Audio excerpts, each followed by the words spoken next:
चलिए ये क्वेश्चन देखते हैं। इसमें क्या बोला है कि टॉम की एज है ना 5 <2 the as of his sister.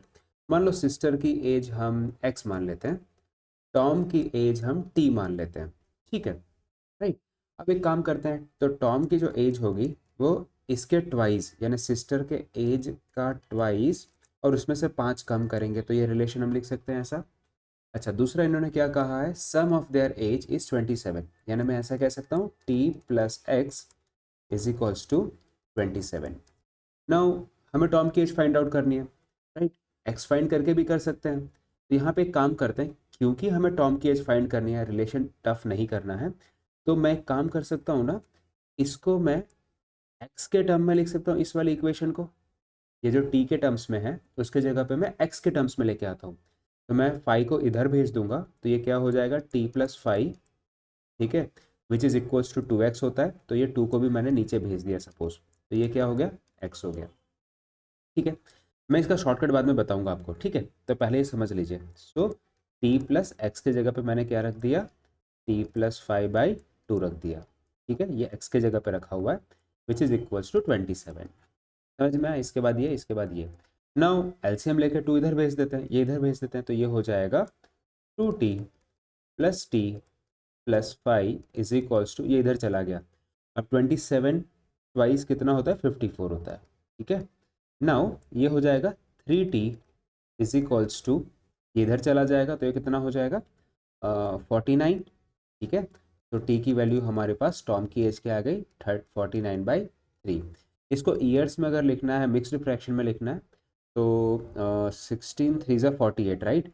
सो 16 3 ज़ा 48 और बचा 1, सो 1/3 ईयर्स ऐसा लिख सकते हैं। This is one way of solving this question. ठीक है, अब एक दूसरा शॉर्टकट बताता हूँ। देखो, शॉर्टकट तो नहीं कहूँगा, वन वेरिएबल में है तो थोड़ा सा फास्ट हो जाएगा। ठीक है, तो अब देखो क्या कर सकते हैं कि टॉम की एज और यहाँ पे क्या है, उसके सिस्टर की एज, ये सिस्टर है। ठीक है, ना अगर टॉम की एज, एक काम करें, सपोज अगर मैं ऐसा मानता हूँ कि सिस्टर की एज x लिया यहाँ पे मैंने, तो टॉम की एज बाय डिफ़ॉल्ट जो मैंने यहाँ पे लिखा था वही लिख सकता हूँ, 2x - 5। या गॉट इट। अब इन दोनों का समेशन कितना दिया हुआ है, 27 दिया हुआ है, तो मैं लिख सकता हूँ 2x - 5 plus x is equals to 27। मैंने दोनों का समेशन कर दिया, ये क्या हो गया, 3x इक्वल्स टू, ये इधर चला जाएगा, या ठीक है, कुछ तो बाकी रह गया क्या, twice the as of this, इन दोनों का समेशन इतना। ठीक है, तो ये इधर चला गया, तो ये कितना हो जाएगा, 32 हो जाएगा। सो एक्स की वैल्यू क्या आई मेरी, 32/3 आई। ठीक है, now if you see carefully here, तो यहाँ पे एक चीज़ आ जाएगी आपकी कि यार ये तो एक्स की वैल्यू है, यानी ये सिस्टर की वैल्यू है, बट मुझे तो चाहिए टॉम की वैल्यू। तो टी के लिए हमें एक्स की वैल्यू यहाँ पे पुट करनी पड़ेगी, तो ये हो जाता है 32/3 - 5। ठीक है, and then this will become 64/3, 64/3 - 5। अगर एलसीएम लेंगे तो -15 करेगा इसमें, तो अगेन वी विल गेट 49/3। ठीक है, तो if you are comfortable with this, go with this method. If you are comfortable with this, go with this method.